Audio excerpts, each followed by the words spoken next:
So in this video, it's just going to be a quick video. I'm just going to share for inspiration what I do with these Dollar Tree planners. They usually bring these out with their spring stuff, and that's what they had today. They were just putting out spring, and I grabbed these planners here, and I'm going to make myself a ladder. I'm not going to go into detail on how I made the ladder, but I have done that before, and I'm going to use paint stir sticks, paint my wood gray, and then I'm going to distress it a little bit with some white chalk paint.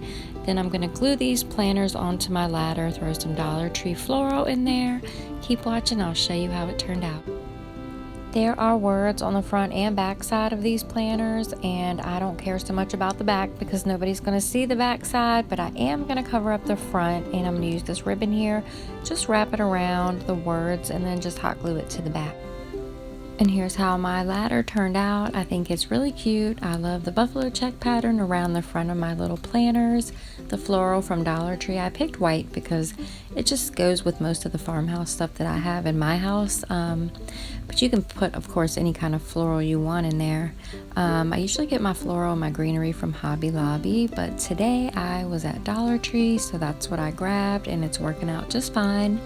That's gonna end my video, and thanks for watching.